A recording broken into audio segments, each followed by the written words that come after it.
2026년 포브스가 발표한 세계 강대국 순위가 완전히 뒤집혔습니다. 100년간 아시아의 맹주라 불리던 일본이 순위권 밖으로 밀려났고, 유럽의 자존심 프랑스는 한국 발밑에 깔리는 굴욕을 당했죠. 70년 전만 해도 보릿고개를 걱정하던 나라가 경제, 군사, 외교, 문화 전 방위에서 괴물 같은 성장을 이뤄낸 겁니다. 오늘은 단순한 숫자 비교가 아닙니다. 각 나라가 감추고 있는 진짜 전력과 치명적 약점을 낱낱이 파헤치겠습니다. 이스라엘의 생존 본능부터 미국의 절대 권력까지 12위에서 1위까지 급변하는 국제 정세의 데스매치 지금 시작합니다. 인구 900만 명, 땅은 강원도만 합니다. 그런 나라가 세계 12위 강대국이라고요? 이게 말이 되냐 싶겠지만 이스라엘이라는 나라를 알면 알수록 소름이 돋습니다. 지도를 한번 펼쳐보세요. 이란, 시리아, 헤즈볼라, 사방이 전부 자기를 죽이겠다는 적들로 둘러싸여 있거든요. 태어나자마자 생존 전쟁을 시작해야 하는 나라, 그러니까 약해질 수가 없는 겁니다. 이 도끼가 만들어낸 결과물이 뭐냐면요, 나라 자체가 하나의 거대한 군사 연구소가 됐습니다. 우리가 매일 쓰는 USB 메모리, 방화벽 기술 이런 것들이 다 어디서 나왔는지 아세요? 이스라엘 군사 연구실에서 탄생한 겁니다. 여기에 정보기관 모사드까지 더해지면 이야기가 완전히 달라지죠. 전 세계 어디서든 적을 추적해서 제거하는 능력, 이건 영화가 아니라 실제 역사입니다.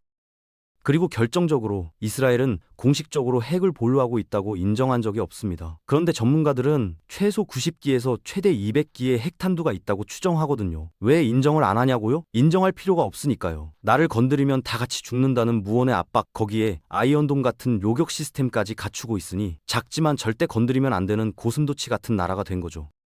사우디아라비아라고 하면 대부분 이렇게 생각하죠. 석유나 퍼서 파는 기름집 아니야? 그런데 이 나라가 세계 9위 강대국에 올랐습니다. GDP가 1조 달러를 넘겼거든요. 단순히 기름만 팔아서 이 자리에 온 게 아닙니다. 사우디를 지금의 괴물로 만든 건 빈 살만이라는 한 남자의 광기에 가까운 리더십이에요. 이 사람이 뭘 했냐면요, 석유가 언젠간 바닥난다는 걸 알고 나라 자체를 통째로 뜯어고치기 시작한 겁니다. 그 상징이 바로 네옴시티 프로젝트죠. 사막 한복판에 서울 면적의 44배짜리 초고대 첨단 도시를 짓겠다는 건데 처음엔 다들 미쳤다고 했습니다. 그런데 지금 어떻게 됐는지 아세요? 전 세계 건설사와 IT 기업들이 줄을 서서 참여하겠다고 난리거든요.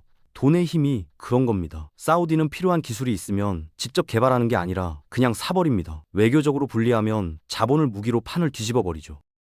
중동의 맹주를 넘어서 세계를 상대로 돈으로 체스를 두고 있는 나라, 그게 지금의 사우디아라비아입니다. 네옴시티가 성공하든 실패하든 그건 중요하지 않아요. 프로젝트 하나로 전 세계의 이목과 자본을 집중시킨 것 자체가 이미 승리니까요. 한때 미국을 벌벌 떨게 만든 나라가 있었습니다. 1980년대 도쿄 땅값을 합치면 미국 전체를 살 수 있었고 전 세계가 재팬 이즈 넘버원을 외치던 시절이 있었죠. 그런데 그 일본이 지금 8위입니다. 추락이라는 말로는 부족해요. 잃어버린 30년을 넘어서 이건 썩어가는 30년에 가깝거든요. 물론 일본을 무시할 수는 없습니다. 기초과학 분야에서의 저력은 여전하고 노벨상 수상자도 줄줄이 배출하고 소제품 장비 쪽 기술력은 아직도 세계 최고 수준이니까요. 문제는 그 다음입니다. 국가 부채가 선진국 중 압도적 1위이고 고령화 속도는 세계에서 가장 빠르거든요. 젊은 피가 말라가고 있는데 미래 동력이 어디서 나오겠습니까? 그런데 진짜 소름 끼치는 건 따로 있어요. 2026년인 지금도 일본 기업들은 도장 찍어서 서류를 결제합니다. 팩스로 문서를 주고받는 회사가 아직도 수두룩하거든요. 디지털 대전환이 전 세계를 휩쓸고 있는데 혼자서 아날로그 시대에 멈춰 서 있는 겁니다. 겉으로 보면 화려한 기모노를 입은 거인처럼 보이지만 그 속을 들여다보면 병들어서 골골대고 있는 노인에 더 가깝죠. 과거의 방식을 고집하는 순간 미래는 없습니다. 일본이 지금 정확히 그 길을 걷고 있는 거예요. 프랑스라고 하면 뭐가 떠오르세요? 에펠탑, 와인, 크루아상, 낭만의 나라, 대부분 이런 이미지잖아요. 그런데 이 나라의 진짜 얼굴을 알면 생각이 완전히 달라집니다. 프랑스는 유럽에서 가장 호전적인 나라거든요. 실제로 전쟁을 가장 많이 한 나라가 어디냐고 물으면 답은 프랑스입니다. 유럽연합 내에서 유일하게 핵 추진 항공모함을 굴리고 있고 독자적인 핵 투발 수단까지 보유하고 있죠. 미국 눈치 안 봅니다. 나토에 속해 있으면서도 자기 멋대로 움직이는 나라. 이게 득골주의라는 건데요. 쉽게 말하면 우리 국방은 우리가 알아서 한다는 뜻이에요. 군사력만 강한 게 아닙니다. 루이비통, 에르메스, 샤넬 이런 명품 브랜드 하나하나가 전부 프랑스 돈줄이거든요. 전 세계 부자들이 자기 돈을 갖다 바치는 구조를 만들어 놓은 겁니다. 총과 명품, 하드파워와 소프트파워가 이렇게 절묘하게 조화된 나라는 프랑스밖에 없어요. 그런데 속사정을 들여다보면 골치가 아픕니다. 이민자 문제로 사회 갈등이 극심하고 경제 성장률은 바닥을 기고 있거든요. 과거의 영광은 찬란한데 미래를 밝힐 엔진이 꺼져가고 있는 셈이죠. 안을 수습하지 못하면 이 순위도 언제까지 유지될지 모릅니다. 세계 6위, 일본을 제치고 프랑스를 밟고 올라선 나라가 대한민국입니다. 70년 전 이 나라가 뭐였는지 아세요? 전쟁으로 모든 게 잿더미가 됐고 원조를 받아야 겨우 밥을 먹을 수 있었던 세계 최빈국이었거든요. 자원이요? 없습니다. 기술이요? 그것도 없었어요. 가진 거라곤 사람뿐이었죠. 그런데 그 사람들이 무서운 겁니다. 빨리빨리 정신이라고 놀림받던 그 DNA가 사실은 생존을 위한 도끼였거든요. 그 도끼가 만들어낸 결과물을 보세요. 삼성과 하이닉스가 주도하는 반도체 산업, 이건 21세기의 석유입니다. 구글이 서버를 돌리려면 한국산 칩이 필요하고 애플이 아이폰을 만들려면 한국산 메모리가 들어가야 하거든요. 한국 없이는 세계 IT 산업이 멈추는 구조를 만들어버린 겁니다. 반도체만이 아닙니다. 배터리 시장에서는 전 세계 점유율 상위를 독식하고 있고 조선업은 고부가 가치 선박 시장을 완전히 장악했죠. 전기차 핵심 부품도 한국이 쥐고 있습니다. 글로벌 공급망의 중심에 한국이 떡하니 서 있는 거예요. 이건 단순한 경제 성장하기가 아닙니다. 아무것도 없는 척박한 땅에서 이를 악물고 일어선 한국인 특유의 끈기와 집념, 그게 지금의 대한민국을 만든 진짜 엔진이에요. 한국의 군사력 하면 예전에는 솔직히 좀 무시당했습니다. 미국 무기 사다 쓰는 나라 정도로 인식됐거든요. 그런데 지금은 완전히 뒤집혔어요. 폴란드가 K2 전차를 대량 주문했고 호주는 2구 자주포를 달라고 줄을 섰습니다. 왜 갑자기 한국 무기에 미쳐가는 걸까요? 이유는 간단합니다. 성능은 최상급인데 가격은 착하고 결정적으로 납기가 미친 듯이 빠르거든요. 독일한테 전차를 주문하면 몇 년을 기다려야 합니다. 그런데 한국은요? 휴전 국가잖아요. 24시간 공장이 돌아가고 있습니다. 주문하면 바로 찍어서 배송까지 해버리는 거예요. 전 세계 군사 전문가들이 한국의 실전 화력을 분석하고 나서 패닉에 빠졌다는 이야기가 괜히 나온 게 아닙니다. 이빨을 숨기고 있던 호랑이가 입을 벌린 셈이죠. 군사력만으로 끝이 아닙니다. 문화 쪽을 보세요. BTS가 빌보드를 점령했고 오징어 게임은 넷플릭스 역대 시청 기록을 갈아치웠죠. 지금 미국 10대들이 뭘 하는지 아세요? 한국 드라마를 보면서 떡볶이를 먹고 있습니다. 한국어를 배우겠다고 학원에 등록하는 외국인이 매년 폭발적으로 늘고 있거든요. 경제적 기술력, 군사적 파괴력, 문화적 매력도 이 3박자가 동시에 터지는 나라는 지구상에 대한민국밖에 없습니다. 유럽의 심장부에 조용히 웅크리고 있던 나라가 있습니다. 두 번의 세계대전을 일으킨 전범국이라는 죄책감 때문에 수십 년간 고개를 숙이고 살았거든요. 그 나라가 독일입니다.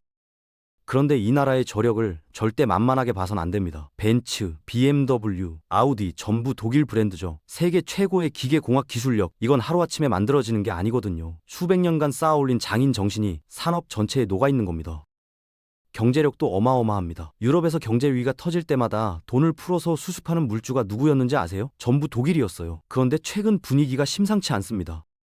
러시아가 우크라이나를 침공한 순간 독일의 눈빛이 달라졌거든요. 바로 코앞에서 전쟁이 벌어지니까 더 이상 평화 타령만 하고 있을 수 없게 된 겁니다. 결국 수십 년간 억눌러왔던 국방비를 대폭 올리겠다고 선언했고 군대 재무장을 본격화했습니다. 주변국들이 긴장하는 게 당연하죠. 잠자던 사자가 눈을 뜬 거니까요. 생각해보세요. 기술력 세계 1위, 경제력 세계 4위인 나라가 군사력까지 제대로 갖추면 어떻게 됩니까? 유럽의 판도가 순식간에 뒤바뀔 수 있는 거예요. 독일은 지금 봉인을 풀고 있습니다. 그리고 그 봉인이 완전히 풀리는 날 세계는 또 한 번 뒤집어질 겁니다.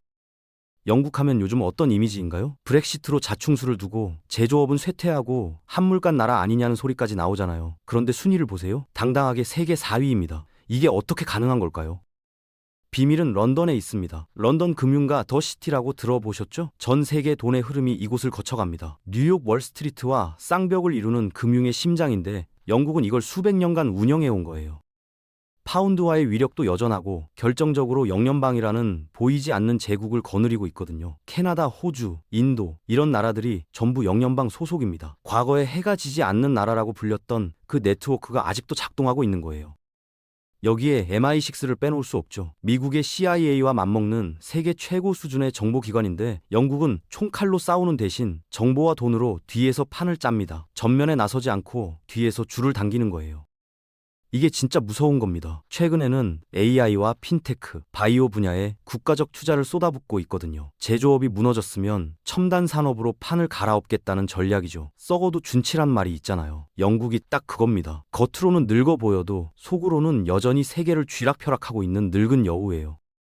3위와 2위는 한꺼번에 이야기하겠습니다. 왜냐면 이 두 나라는 공통점이 있거든요. 겉으로는 무시무시한데 속을 들여다보면 금이 가고 있다는 겁니다. 먼저 3위 러시아부터 보죠. 땅덩어리가 한국의 100배가 넘습니다. 그 땅 밑에 석유와 가스가 끝도 없이 묻혀 있고 핵무기가 6,000기가 넘거든요. 솔직히 재래식 군사력은 우크라이나 전쟁에서 미천이 다 드러났습니다. 세계 2위 군사 강국이라더니 우크라이나 하나하나를 못 이기고 있잖아요. 그런데도 러시아가 3위인 이유는 단 하나예요. 핵 버튼을 쥐고 있기 때문입니다. 나 망하면 다 같이 죽자. 이 한마디가 러시아를 지탱하고 있는 거죠. 2위 중국은 더 복잡합니다. 14억 인구와 세계의 공장이라는 타이틀로 천문학적인 자본을 축적했고 그 돈을 군사력에 쏟아붓고 있거든요. 미국의 턱밑까지 추격한 건 사실입니다. 1대1대1로라는 전략도 소름 끼치죠. 개발도상국에 돈을 빌려주고 못 갚으면 항구나 인프라를 가져가는 겁니다. 빚의 덫으로 친중 국가를 만들어버리는 거예요. 그런데 중국 내부를 들여다보면 상황이 심각합니다. 부동산 거품이 터져서 경제가 흔들리고 있고 청년 실업률은 치솟고 있거든요. 시진핑 1인 독재 체제의 리스크까지 더하면 이 거인은 지금 두 발로 서 있는 게 아니라 한 발로 비틀거리고 있는 셈입니다. 1위는 말할 것도 없죠. 미국입니다. 그런데 단순히 1위라는 표현으로는 부족해요. 이 나라는 차원이 다른 존재거든요. 국방비에만 매년 1,000조 원을 쏟아붓습니다. 1,000조 원이요. 2위부터 10위까지 국방비를 전부 합쳐도 미국 하나를 못 이기는 수준이에요. 그래서 별명이 천조국이잖아요. 경제를 보면 더 기가 막힙니다. GDP가 30조 달러인데 애플 하나의 시가총액이 웬만한 나라 GDP를 넘겨버리거든요. 마이크로소프트, 엔비디아, 구글 이런 기업들이 전부 미국 회사입니다. 중국이 아무리 쫓아와도 미국은 그만큼 도망가버려요. 격차가 좁혀지는 게 아니라 오히려 벌어지고 있는 겁니다. 그리고 진짜 무서운 무기가 하나 더 있습니다. 바로 달러예요. 전 세계 무역의 기축통화가 달러잖아요. 미국이 금리를 올리겠다고 한마디만 하면 전 세계 경제가 요동칩니다. 돈의 흐름 자체를 통제하는 나라인 거죠. 군사력은 말할 필요도 없습니다. 지구 어디든 1시간 안에 타격이 가능하고 셰일가스 혁명으로 에너지까지 자급자족하거든요. 남의 기름 눈치 볼 필요가 없어진 겁니다. 물론 내부적으로 정치 갈등이나 빈부격차 같은 문제는 있어요. 하지만 솔직히 말하겠습니다. 향후 100년간 미국의 왕좌를 빼앗을 나라는 지구상에 존재하지 않습니다. 세계 6위라는 성적표는 자랑스럽지만 위를 보면 미국, 중국, 러시아 같은 맹수들이 버티고 있습니다. 그런데 AI, 반도체, 에너지 기술까지 4차 산업혁명의 핵심 카드를 전부 쥐고 있는 나라가 어디겠습니까? 대한민국이거든요. 2030년대 G3 진입이 허황된 꿈이 아닌 이유입니다. 다만 저출산이라는 시한폭탄은 반드시 해결해야 할 마지막 관문이에요. 지금의 성적표는 앞선 세대가 피와 땀으로 만든 결과입니다. 이제는 쫄지 맙시다. 당당하게 더 높은 곳으로 나아가야 할 때입니다.